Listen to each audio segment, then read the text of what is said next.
Welcome back to Daily Devotions with Pastor Peter, everyone. Glad you're here. We are one chapter away from being done, so we have today and tomorrow, and that's it for Genesis. So let's continue on with Genesis 49. I'll be reading from the New Living Translation, and this is what it says. Then Jacob called together all his sons and said, "Gather around me, and I will tell you what will happen to each of you in the days to come. Come and listen, you sons of Jacob. Listen to Israel, your father. Reuben, you are my firstborn, my strength, the child of my vigorous youth. You are first in rank and first in power, but you are as unruly as a flood. And you'll be first no longer, for you went to bed with my wife. You defiled my marriage couch. Simeon and Levi are two of a kind. Their weapons are instruments of violence.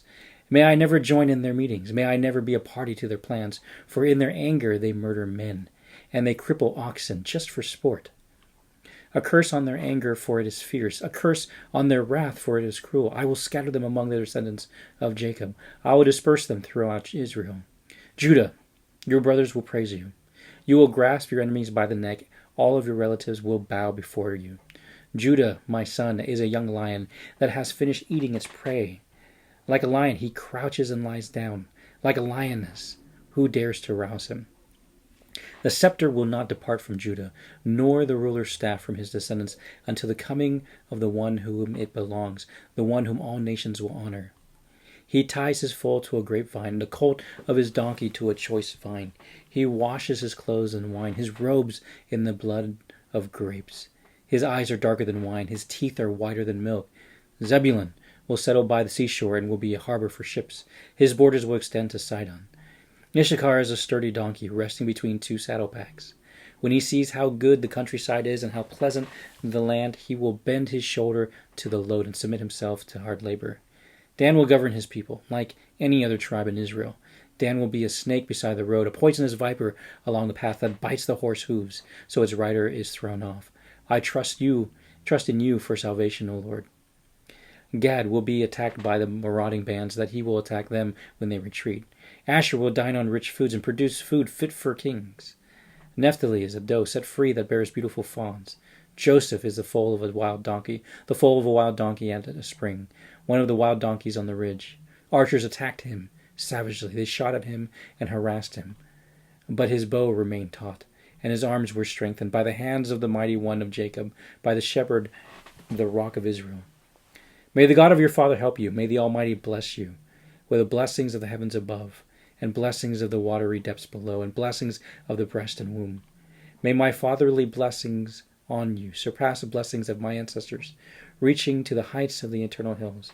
May these blessings rest on the head of Joseph, who is a prince among his brothers. Benjamin is a ravenous wolf, devouring his enemies in the morning and dividing his plunder in the evening. These are the 12 tribes of Israel, and this is what their father said as he told his sons goodbye. He blessed each one with an appropriate message. Then Jacob instructed them, "Soon I will die and join my ancestors. Bury me with my father and the grandfather in the cave in the field of Ephron the Hittite. This is the cave in the field of Machpelah near Mamre in Canaan, that Abraham brought from Ephron the Hittite as a permanent burial site. There Abraham and his wife Sarah are buried. There Isaac and his wife Rebekah are buried. And there I buried Leah. It is the plot of land and the cave that my grandfather Abraham bought from the Hittite." When Jacob had finished this charge to his sons, he drew his feet into the bed, breathed his last, and joined his ancestors in death. This is an interesting passage that we have here. And this passage talks about the end. Jacob is at the end of his life, and he's gathered all his sons. Now, everyone just saw him bless Ephraim and Manasseh, Joseph's sons, and then now he's blessing the rest of the family. Now, it's interesting. And a few things we can learn from this passage. One, when Jacob is prophesying, what he's doing is blessing, but he's also prophesying what's going to be happening to these families. And it's one of those things. He knows his sons super well. Their character traits, their flaws, I guess you could say. And all these things that are here are kind of like a warning to his family. Hey, this is what's going to happen because this is how you guys are. And sad to say, a lot of these things did come true.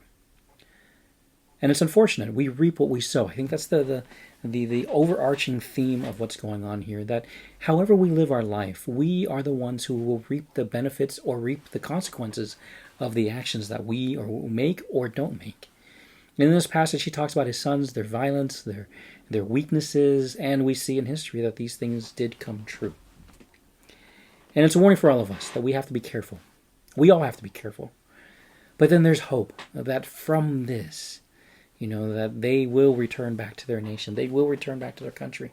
And God's prophecy, the prophecy that's there, will come true. Again, it's a very simple thing for us to think about. If you go through and study each and every single character in here, you'll see how these things come true. And it's one of those things that people say, God punishes me, God punishes me. But the reality is, I don't think God necessarily is going to punish us per se, than the fact that we just pull on ourselves the consequences of our actions. That's pretty much what I see. And we fail at times because we don't get out under there. We could say that, this is my character, this is who I am, this is my destiny. Well, destinies can be changed if we change our action, because an action yields a habit, a lifestyle, a destiny. And if we could change an action on a regular basis, we could change our destiny. It's something to think about. But as we read through this chapter, and as you look through this chapter again, he has 12 sons. God's mustering up in him his final words to predict the future and to give blessing to his children. And then he drew his last breath. May the final words in our life aren't negative like this. May it won't be negative like this. But that we would be able to, show them wrong. Because in reality, yes, all of us deserve death, punishment for all the things we do wrong, and our actions will come out. But things can still change. Trust in God. Change your course. Change your actions so that you could break the old habits and create new ones. And create a new lifestyle to create a new destiny. Tough chapter. Something for us to learn about. Take care, everyone. We'll see you in the next one. Bye-bye.